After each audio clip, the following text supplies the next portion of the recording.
The Starlight Diner wasn't a place for dreams.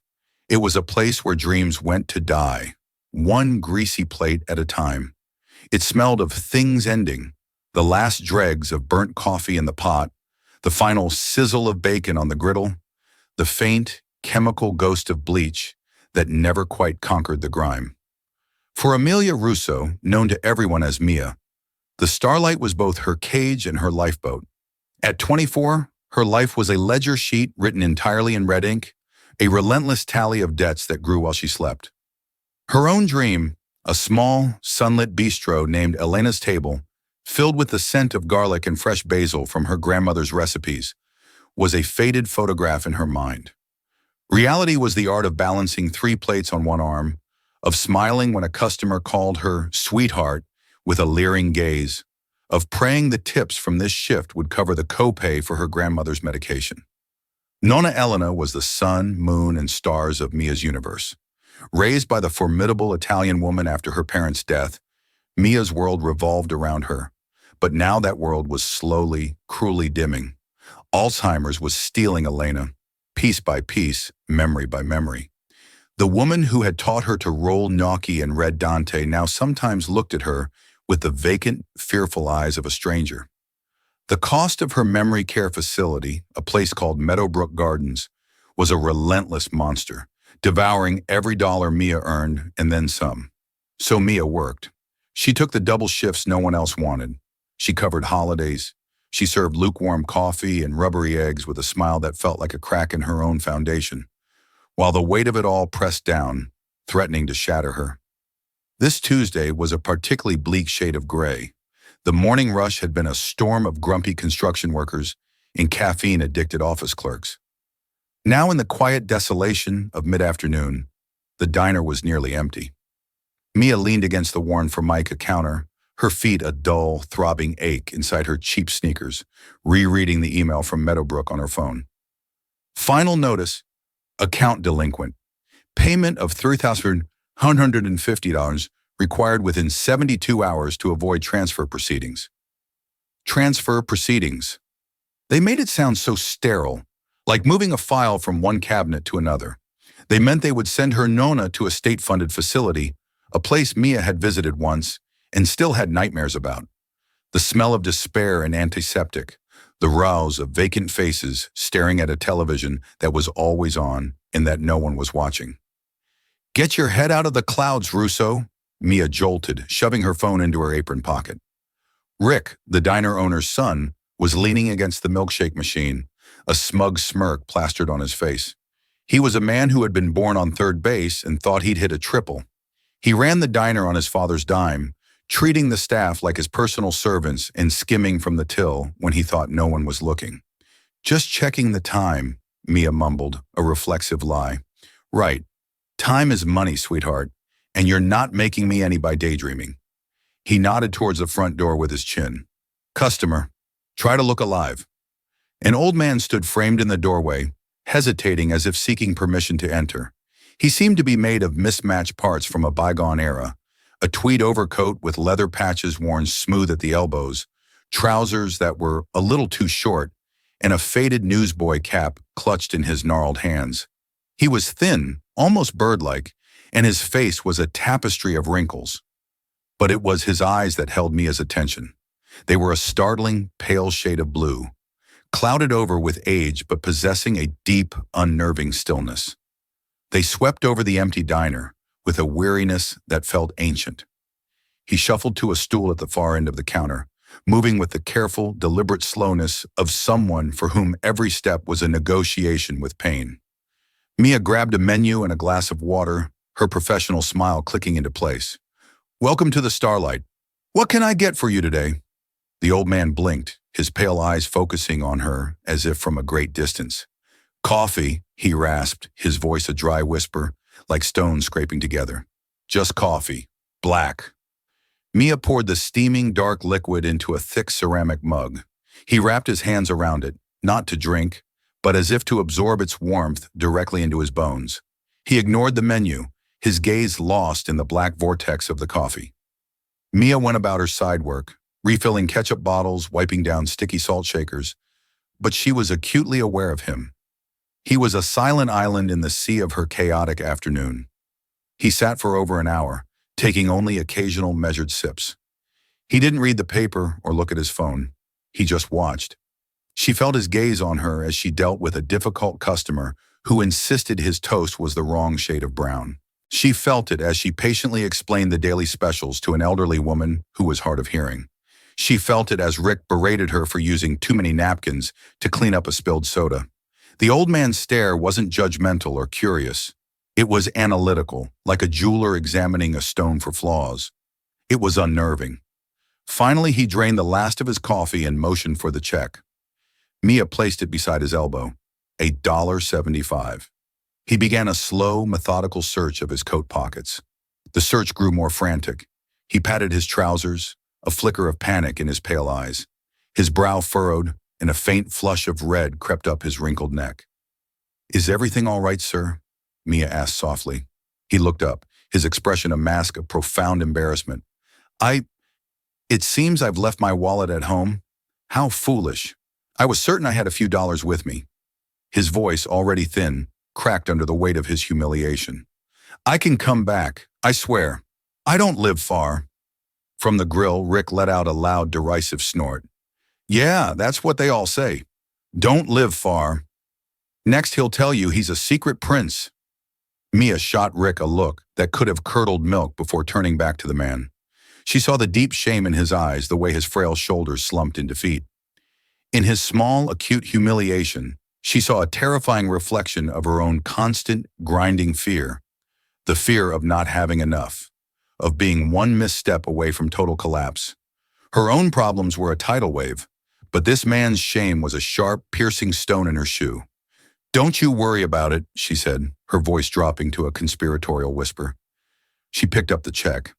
"It's on me today." The man's eyes widened. "Oh no, my dear. I couldn't possibly allow that." "Please," Mia insisted. And for the first time that day, her smile was genuine.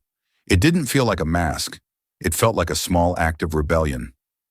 "Everyone needs a little kindness now and then. Consider it a gift." She tore the check in half and dropped it into the trash.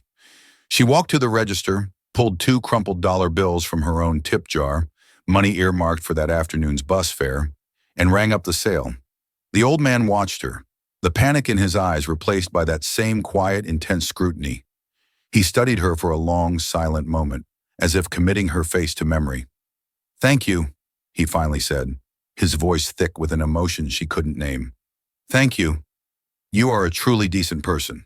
He slid off the stool, gave a slight, almost formal nod of his head, and shuffled out of the diner, the bell above the door tinkling softly behind him. "You're a real sucker, Russo," Rick sneered, wiping grease from the counter with a dirty rag. "A bleeding heart sucker. That's $2 you could have used for, keeping Grandma out of the poorhouse." Mia flinched as if he'd slapped her, but she didn't give him the satisfaction of a response. She just looked at the empty stool where the man had sat. $2. It was nothing, and it was everything. She didn't know it then, but she had just been presented with the first question of an examination she didn't even know she was taking, and she had given her answer. The following week was a descent into a quiet, cold hell. The 72-hour deadline from Meadowbrook loomed like a guillotine. The polite but firm calls from their billing department became more frequent, their practiced sympathy wearing thin. Mia picked up a catering shift on her day off, standing for 10 hours serving tiny hors d'oeuvres to wealthy people who didn't even see her. The extra money was a drop in an ocean of debt. Her visits with Nonna became laced with a new kind of dread. Elena was having a bad week, lost in the fog of her disease. She didn't recognize Mia, calling her by her own mother's name and asking when her husband was coming home from the war. Mia would sit there, holding her grandmother's frail hand, singing the old lullabies Elena had sung to her, a single hot tear tracing a path down her cheek as she pretended everything was fine. It was on a Thursday, the day before the payment was due, that the old man returned. The lunch rush was a chaotic ballet of clattering dishes and shouted orders. He slipped into the same stool at the end of the counter, a silent ghost in the middle of the storm. His cloudy blue eyes found her immediately. "Coffee," he rasped, offering a small, grateful nod. Black. Rick, manning the register, rolled his eyes dramatically. Look what the cat dragged in. Your charity case is back for another freebie. Mia ignored him, her heart giving a strange, inexplicable leap. She poured the coffee and placed it in front of him. Good to see you again, she said, her voice strained. He didn't just drink his coffee this time. He watched her. He watched her with an unnerving, focused intensity. He saw her patiently explain to a tourist that no, they didn't have gluten-free pancakes. He saw her slip an extra piece of bacon onto the plate of a grizzled old veteran who always ordered the same thing and always tipped exactly 50 cents. He saw her intercept Rick as he was about to yell at the new busboy for dropping a tray of glasses, quietly offering to help the terrified teenager clean it up herself. When the rush finally ebbed, he called her over. Miss, he said, his voice barely audible. He gestured toward the floor beside his stool. The large glass salt shaker lay on its side, its contents spilled across the checkered linoleum in a gritty white dune. Oh dear me, I am so terribly sorry, he mumbled, his face flushing with that familiar, painful embarrassment. My hand, they shake so. I am so clumsy. From the other end of the counter, Rick groaned. For the love of... Now she's got to clean that up. Some people are just a walking disaster. Mia's back ached. Her feet felt like 2 blocks of hot lead. The notice from Meadowbrook was a screaming siren in her head. A wave of pure, hot exhaustion washed over her. Why? Why today? She thought. But then she looked at his face, at the genuine distress in his watery eyes and the pathetic tremor in his hand, as he tried to scoop up the spilled salt. Her flash of irritation was instantly extinguished by a wave of empathy. This wasn't an inconvenience.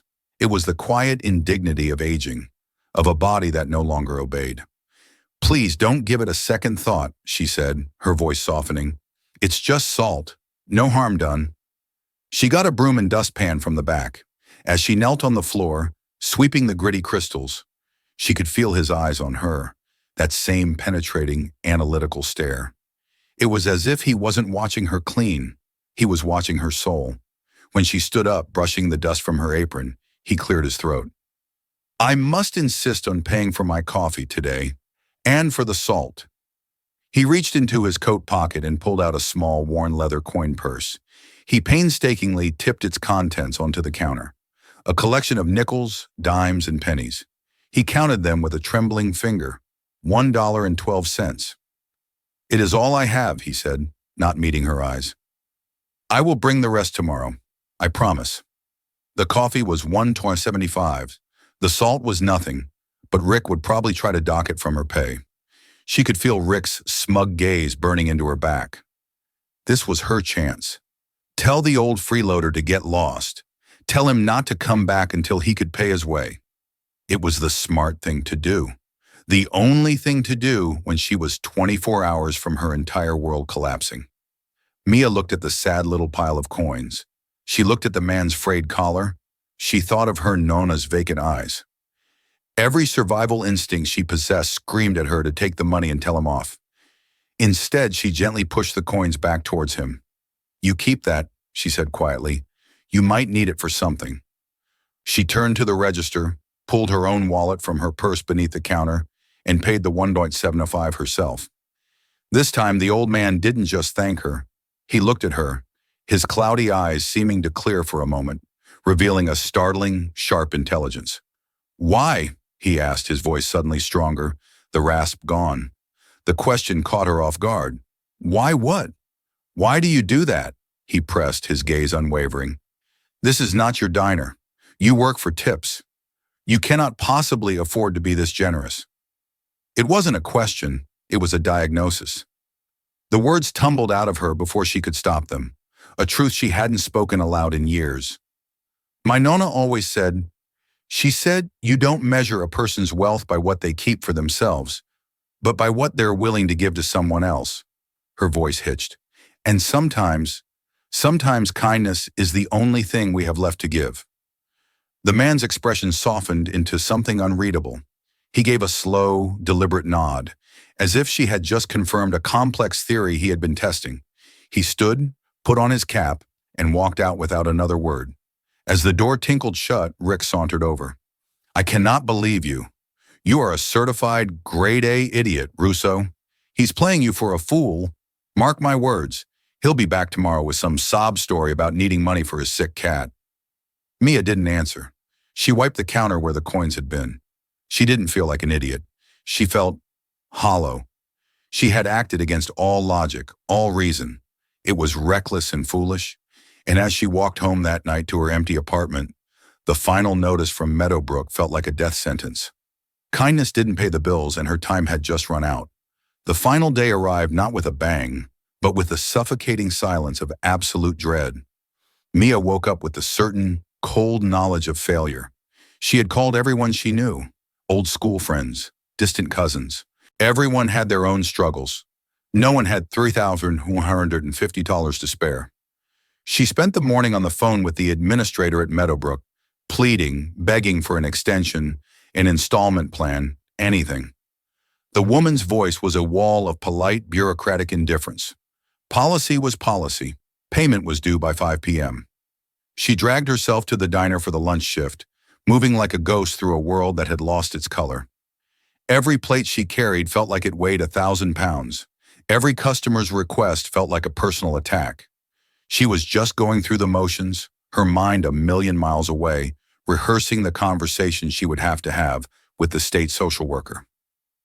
And then he walked in. It was late afternoon, the diner quiet again. The old man, he didn't take his usual stool. He slid into a booth in the corner, the one with the biggest tear in the red vinyl seat. He sank into it with a sigh that seemed to carry the weight of a long, hard life. Mia approached his table, order pad in hand, a thick fog of apathy surrounding her. The usual, she asked, her voice flat, devoid of all emotion. He looked up at her, and this time, the weariness in his eyes was different. It wasn't just old age. It was a raw, immediate anguish that mirrored her own. His face was pale, and his hands were trembling more than she'd ever seen them. My dear, he began, his voice cracking, I find myself in a terrible predicament. Mia braced herself. Here it is, she thought, Rick's mocking voice echoing in her head. The sick cat. It's my wife, he said, his voice dropping to a desperate whisper. Eleanor. She's at home. She fell this morning, and the visiting nurse said we need a new prescription immediately, for the pain. He fumbled in his pocket and pulled out a small, crumpled piece of paper. I went to the pharmacy, but I was short. I only need $50. Just 50. I must have miscalculated. My pension check, it doesn't come until next Tuesday. I can't let her be in pain all weekend. He looked down at his shaking hands, a single tear rolling down his deeply creased cheek. I don't know who else to turn to. I know this is an imposition, a terrible one, but I see the kindness in you. Could you possibly lend it to me? I will pay you back.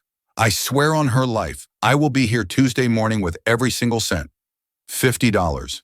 The number hit Mia like a physical blow.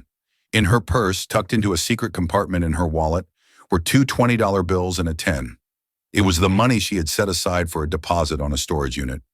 It was her last pathetic attempt to exert some control over her life. A place to put her Nona's things, the furniture and photographs from the house they'd had to sell, before the eviction notice she knew was coming for her own apartment finally arrived. It was the last $50 to her name. It was everything. The rational part of her brain, the part that wasn't already shattered by grief and despair, was screaming. No, he's a con man, a liar. This is his final trick. Rick would laugh until he cried if he knew, but his story, a wife named Eleanor, the fear of a loved one in pain, it was too specific, too real. She looked into his tear-filled eyes and she didn't see a grifter. She saw a devoted husband. She saw the same soul-crushing panic she felt every single time she looked at her Nona and saw a flicker of pain or confusion. It was the universal terror of being helpless when the person you love most is suffering. Her last thread of self-preservation snapped. Stay right here, she whispered, her voice hoarse. She walked to the employee break room in the back, her legs unsteady. Her hands shook as she opened her purse and pulled out the wallet. She stared at the bills. $50. It was her white flag of surrender. With a shuddering breath that felt like a sob, she pulled the money out. A voice in her head screamed that she was a fool, an absolute pathetic fool. She silenced it. She walked back to the booth and slid the folded bills across the table. "Here," she said, her voice barely audible. "For Eleanor." The old man stared at the money, then up at her, his mouth slightly agape. He looked genuinely, utterly shocked. I don't know what to say. You don't have to say anything," Mia said, a strange, reckless calm settling over her. She was at rock bottom. There was nowhere left to fall. Giving away this last piece of her security felt less like a loss and more like a final act of defiance against a cruel and uncaring world. "Just take care of your wife." He reached across the table and his hand, surprisingly warm and dry, closed gently around her wrist. His skin was like paper, but his grip was firm. "Are you certain?" he asked, his voice full of a raw, searching intensity. "You look as if you are carrying the world on your shoulders, my child." The unexpected tenderness in his touch, the word child, it broke through her carefully constructed dam. A single tear escaped and traced a hot path down her cheek. She swiped it away angrily. "I'm certain," she choked out. "Just make sure Eleanor is comfortable." He held her gaze for a long moment, his own eyes shining. Then he slowly released her wrist, picked up the money, and tucked it carefully into an inside pocket of his coat. He stood, his movements seeming more steady, more purposeful than she had ever seen them. "I will not forget this, Amelia Russo," he said, his voice clear and strong. Mia froze. He had used her full name. Her name tag only said Mia. How could he possibly know her last name? Before she could form the question, he turned and walked out of the diner, leaving her standing by the booth, the phantom warmth of his hand still on her wrist, and a $50 hole where the last of her hope had been. She felt a vast, crushing emptiness. She had just given away her last lifeline for a sob story. The test was over, and she was utterly, completely ruined. For 2 days, a thick, suffocating fog of despair hung over Mia. The 5 p.m. deadline had come and gone. The call from Meadowbrook had been brief and clinical. The transfer process would begin on Monday. Mia had cried until she had no tears left, leaving only a hollow ache in her chest. She went to the diner and worked on autopilot, her soul absent from her body. The old man, Al, as she had started to call him in her mind, did not return. The $50 was gone, and with it, any last foolish flicker of hope. On Saturday afternoon, a man walked into the diner who was so out of place, he might as well have been from another planet. He was in his late 50s, dressed in a charcoal suit so perfectly tailored, it seemed molded to him. His shoes gleamed. Sharp, intelligent eyes peered from behind expensive-looking glasses. He exuded an aura of quiet power that made the diner's worn-out decor seem even more pathetic. He didn't sit at the counter. He chose the booth in the corner, the same one Al had sat in. He ordered a black coffee and opened a sleek, impossibly thin laptop. Mia served him, her hands trembling slightly under his cool, appraising gaze. He was polite, but his eyes missed nothing. It was the same unnerving, analytical quality she'd seen in Al's, but honed to a razor's edge. He stayed for hours, nursing the single coffee, typing occasionally, but mostly just observing. Mia felt like a specimen under a microscope. Was he a corporate inspector? A food critic for some obscure blog? The paranoia gnawed at her.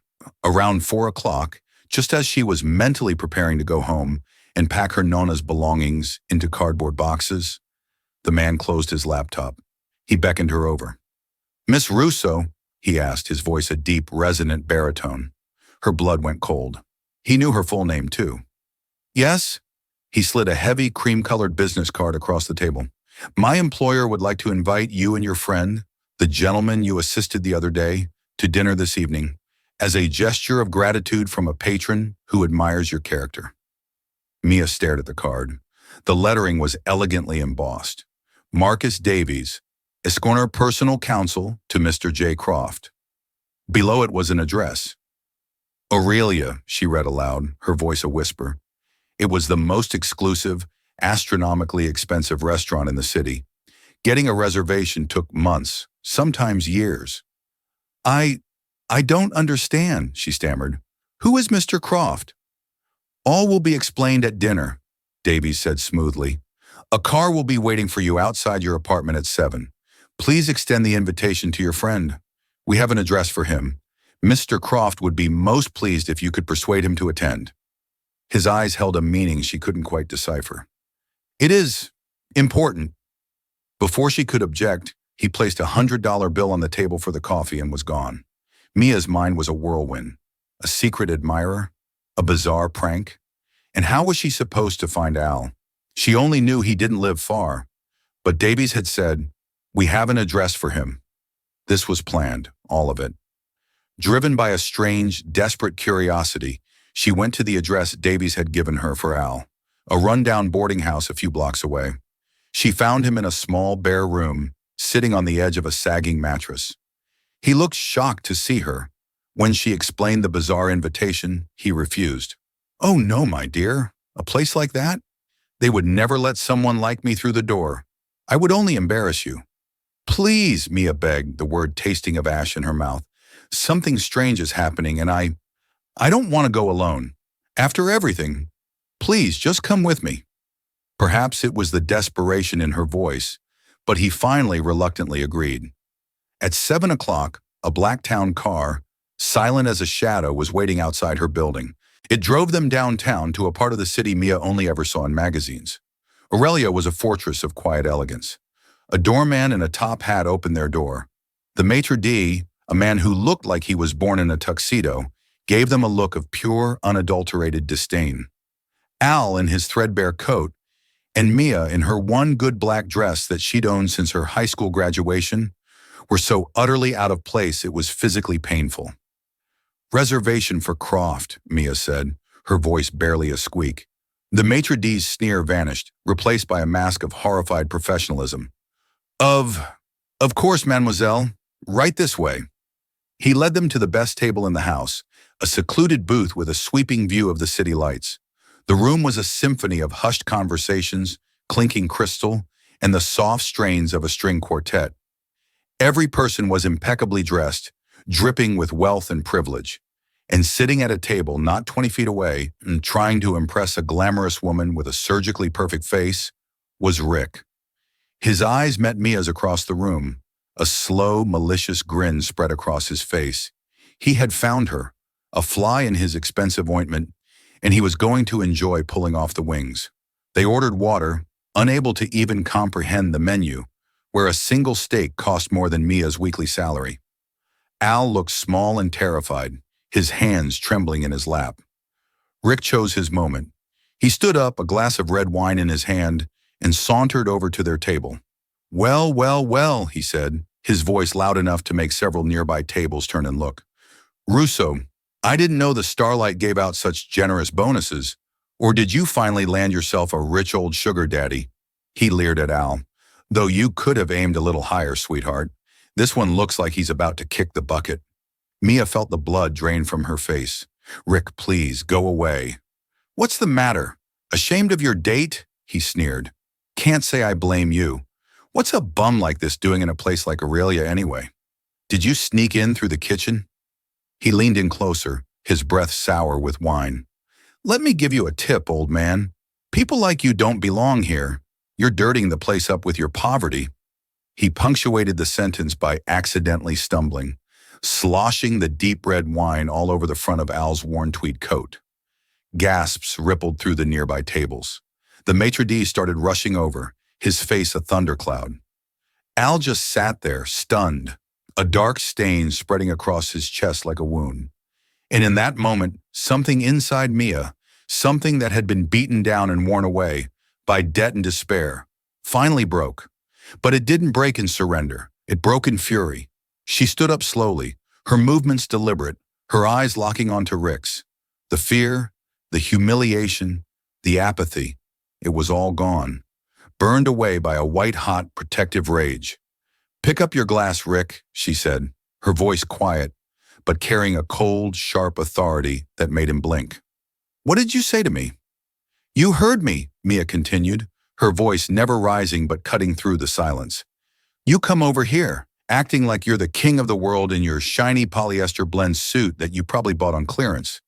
You mock this man, a man whose little finger has more integrity and decency than your entire worthless body.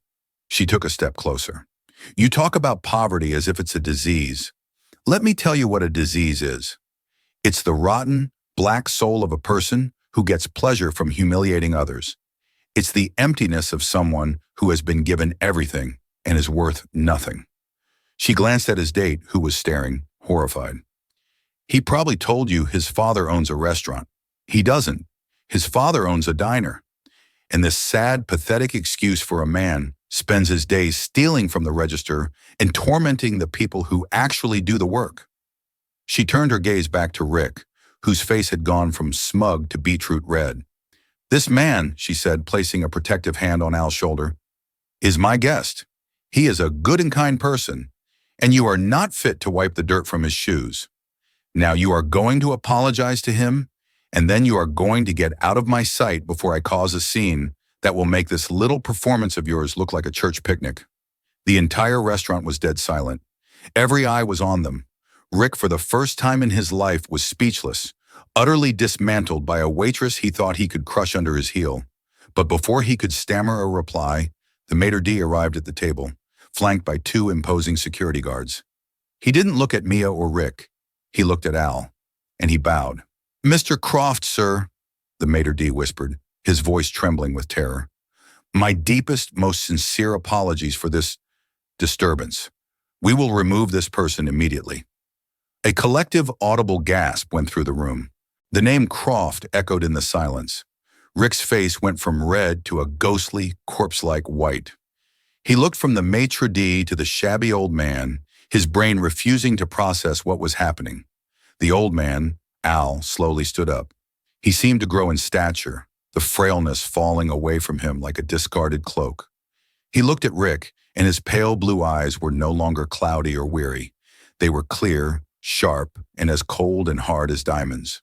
"That will not be necessary, Jean-Pierre," he said, his voice no longer a rasp, but a commanding baritone that resonated with absolute power. He looked directly at Rick. "You are finished. Your father's lease is on a property I own. The lease will not be renewed. You will be out of my building by the end of the month." He then turned to Mia, his expression softening into one of profound, overwhelming respect. "Amelia Russo," he said, "shall we continue our dinner?" Mia remained standing, her body rigid with a fury that was slowly giving way to bewildered shock. The name, the authority.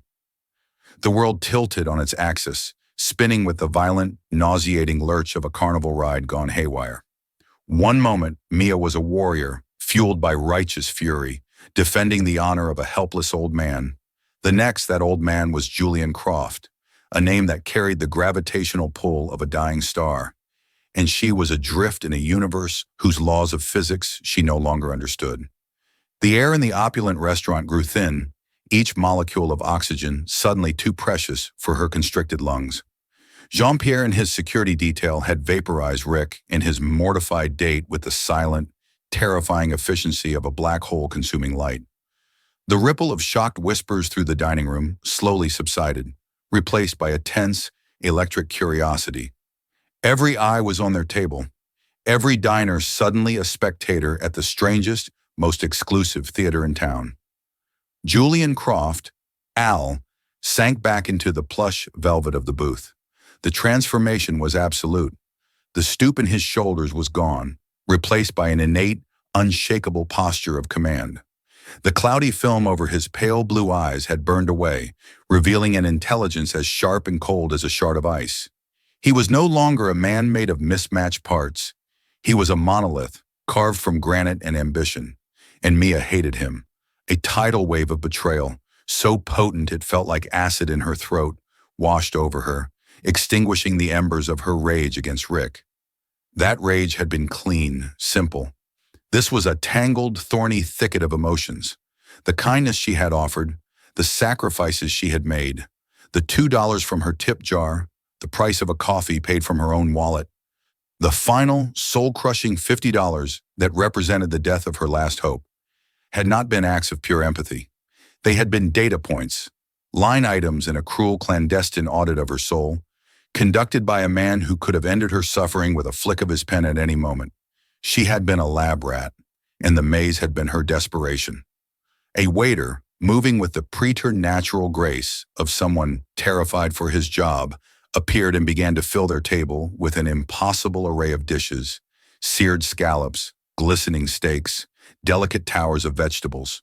The aroma, which would have been heavenly an hour ago, was now an assault. "You have every right to be furious with me, Amelia," Julian began. His voice was the same, yet entirely different. The rasp was gone, replaced by the measured, resonant baritone of a man accustomed to having the world bend to his will. "Furious!" The word was a dry, brittle thing on her tongue. "You think this is about fury?" She pushed away a plate of risotto, the rich scent of truffle making her stomach churn. This was a game, a sick, twisted game for a bored man who has everything. "Did you get a good laugh, watching the pathetic waitress give away her last $50? Was it amusing? Did you and your lawyer have a chuckle about it on the drive over here?" "It was never a game," he said, his voice quiet but firm. "And it was never amusing. It was a search." "A search for what? The world's biggest fool?" "For a reason to believe my wife was right." The words hung in the air between them. Mia stared at him, her anger momentarily checked by a flicker of confusion. "My wife, Eleanor, passed away 2 years ago," he continued, his gaze drifting past Mia to the glittering cityscape beyond the window. He was looking at a ghost only he could see. "She was the architect of my life, not my business, but my life. She built the part of me that was capable of joy, and she believed, with a conviction that I always found naive, in the fundamental goodness of people. She said that a person's true character is revealed not in what they do when they have everything, but in what they are willing to give when they have nothing." His eyes returned to hers, and for the first time, she saw not the titan of industry, nor the feeble old man, but a vessel of profound, unending grief. When she died, the world turned gray.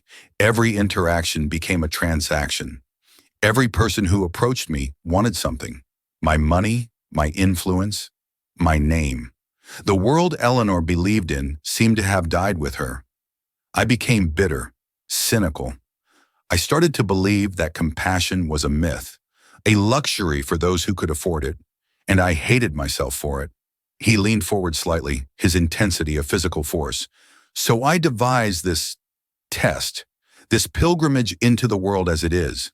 I shed my name, my wealth, my power. I became Al, a man with nothing.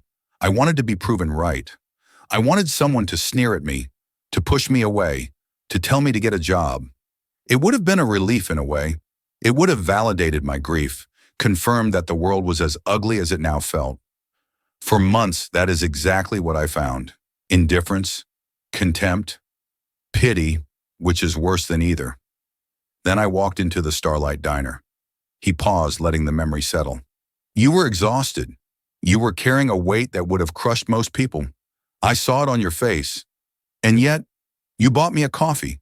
You swept up the salt I spilled, not with irritation, but with a grace that was humbling.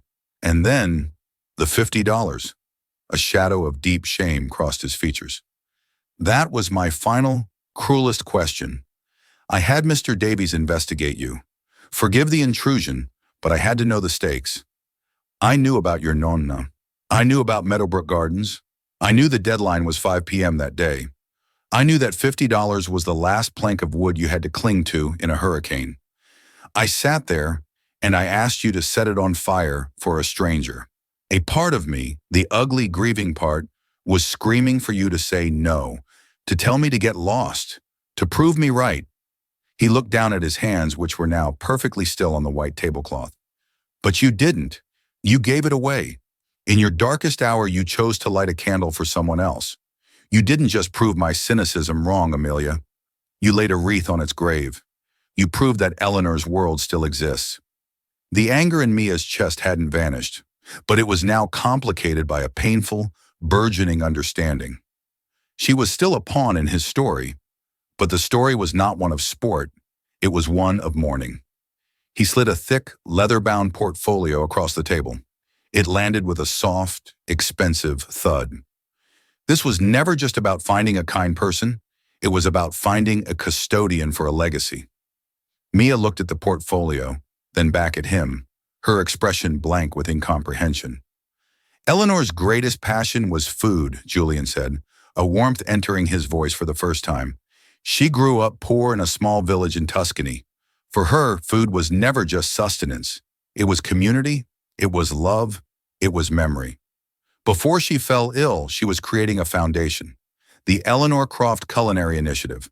Its mission was to find young people like you, brimming with talent and passion but shackled by circumstance, and give them the capital, the mentorship, and the freedom to build their own dreams. To create places that didn't just serve food, but nourished communities. He tapped the portfolio with a long, elegant finger. When she died, I locked it all away. I had the resources, but the heart of the project was gone. It cannot be run by men in suits who only understand profit margins and supply chains. It needs a leader who understands that the weight of a plate is measured in the hope it carries. It needs someone with a chef's soul and a warrior's heart. It needs you, Amelia. The words hit her with the force of a physical blow. Elena's table, her own faded, impossible dream, now staring back at her, magnified 1,000 times, refracted through the prism of a billionaire's grief. I am not offering you a job, Julian Croft said, his voice thick with an emotion he no longer tried to hide. I am begging you to accept a partnership, to become the director of the initiative. You will have a limitless budget. You will have my entire network at your disposal, but the vision, the soul of it, will be entirely yours. He held up a hand as if to stop a protest she hadn't yet formed. But that is for later. First, the wolves at your door.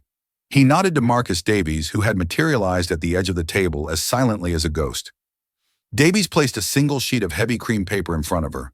It was a letter bearing the letterhead of the Avery Institute. As of 4:55 p.m. yesterday, Davies stated, his voice a neutral, factual hum, an anonymous trust settled Mrs. Elena Russo's account at Meadowbrook Gardens in perpetuity. All outstanding debts were cleared. Furthermore, upon review of her case by our medical consultants, she has been accepted into the Avery Institute's Residential Care and Research Program. It is the leading Alzheimer's facility in the world. A private suite has been prepared for her. All costs, present and future, for the entirety of her life have been endowed by the trust. Mia's hands trembled as she picked up the letter. The words swam before her eyes, blurring into meaningless shapes through a sudden, hot flood of tears. The weight, the monstrous, relentless, soul-crushing weight she had carried on her shoulders every single second of every single day for years.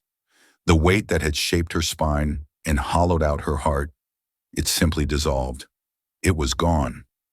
She felt a terrifying, vertiginous lightness, as if the gravity holding her to the earth had been switched off. She looked up, from the letter to the man across the table. The billionaire, the deceiver, the lonely, grieving husband who had used a cruel test to find a reason to live again.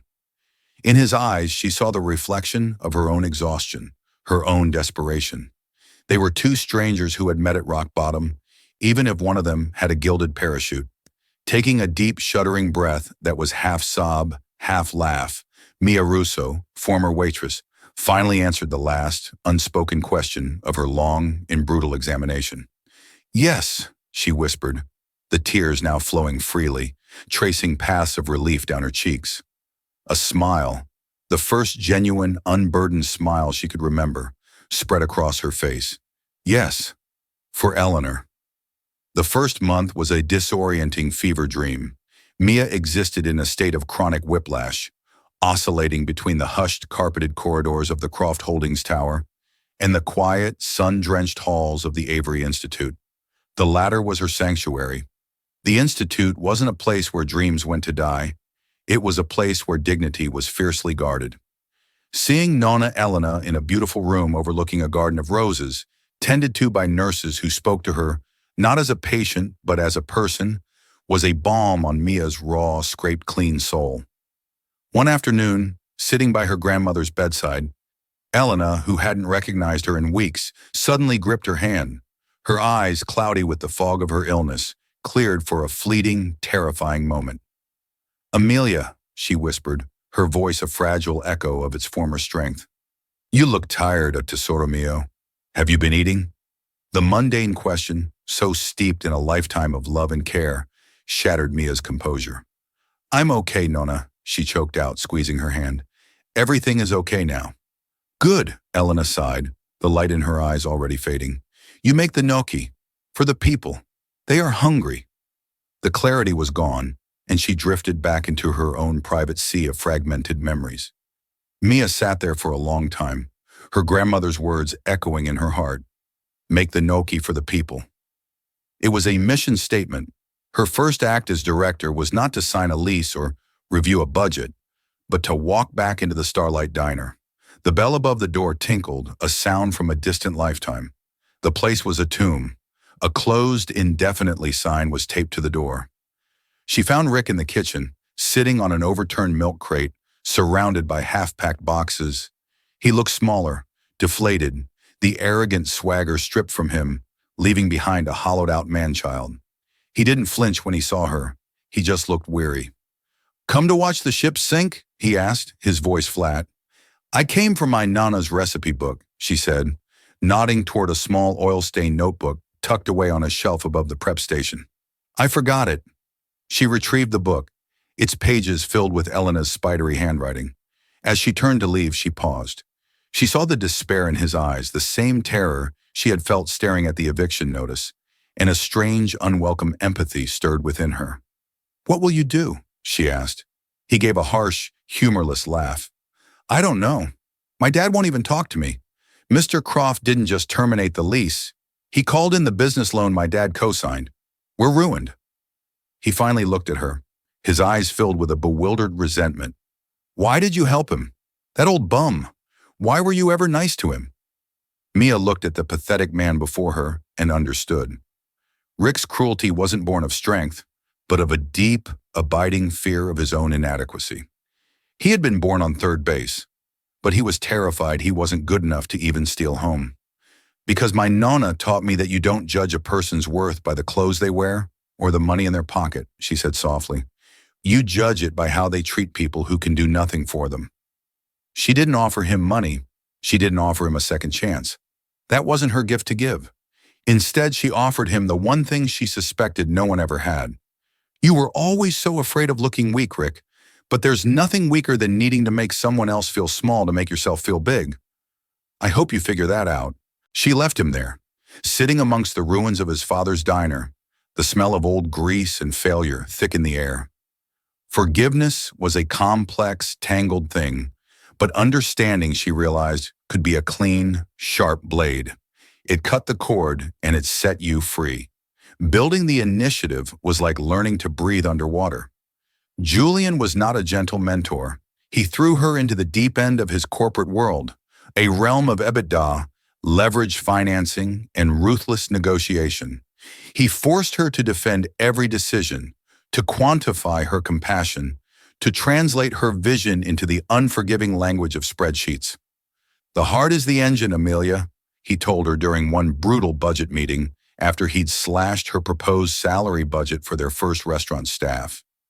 But the numbers are the chassis. Without a strong chassis, the engine will tear the entire enterprise apart. But these people deserve a living wage, she argued, her voice ringing with a passion that felt out of place in the sterile boardroom. The entire point is to build something different, something better. The point is to build something enduring, he countered, his pale eyes intense. If your first restaurant fails because your overhead is too high, you haven't helped anyone. You've just created a beautiful, expensive failure. Find another way. Be smarter. Be more creative. Frustrated, she went back to the drawing board. She devised a profit-sharing model, tying staff bonuses directly to the restaurant's success. She built partnerships with local farms for better sourcing, cutting out middlemen. She created a tiered catering program where corporate clients subsidized community cooking classes. She learned to fight with his weapons, logic, data, and relentless preparation. And in doing so, she forged her own. Their partnership was not one of easy agreement, but a constant, challenging synthesis of his pragmatism and her idealism. He was teaching her how to wield power, and she was reminding him why it was worth wielding in the first place. 1 year to the day after the disaster at Aurelia, Mia stood on a corner in a neighborhood that was slowly, tentatively coming back to life. A crowd was gathered under a string of twinkling lights. The air smelled not of grease and defeat, but of garlic, fresh basil, and roasting chicken. A gleaming sign above the door read, "Elena's Table." It was the first official restaurant and teaching kitchen of the Eleanor Croft Culinary Initiative. Inside, the place was alive, a symphony of clattering pans, happy chatter, and clinking glasses. The first class of scholarship students, their faces glowing with pride and sweat, worked the line with a fluid, practiced grace. Julian stood beside her, a simple cup of black coffee in his hand. He looked at the scene, a quiet, profound contentment on his face. He no longer looked like a man haunted by a ghost. He looked like a man living in the warm light of a memory. "She would have loved this," he said, his voice soft. The noise, the chaos, the smells. Mia watched as one of her graduates, a young woman who had been homeless 2 years ago, now the head pastry chef, explained the intricacies of a lemon tart to an enraptured customer. On the wall was a small framed menu. One of the items was simply Nona's plate. Underneath, the description read, "A hearty, warm meal. Pay what you can, or pay one forward for a neighbor in need." Dozens of little receipts were pinned to a corkboard next to it, each one a small investment in a stranger's well-being. "For a long time," Mia said, turning to him, "I thought my life was a ledger sheet, and every act of kindness was a debit, pushing me further into the red. I thought that $50 I gave you was the moment I finally went bankrupt." A small, knowing smile touched her lips. "I was wrong. It wasn't a debit. It was the first and only thing of value I truly own. It wasn't the end of my story. It was the purchase price for my real life." Julian Croft looked at her, his protege, his partner, the woman who had resurrected his wife's dream, and in doing so, his own will to live. His pale blue eyes, once so cold, were now warm with a light she recognized as gratitude. "No, Amelia," he said, his voice filled with a quiet, certain reverence. "It was the down payment, the rest you earned." They stood together in the warm glow of the restaurant, two survivors bound not by a contract, but by a shared understanding forged in a greasy spoon diner. They had learned the world's most profound truth, that true wealth is not a fortress built to keep others out, but a table, laden with food and opportunity, with more than enough chairs for everyone.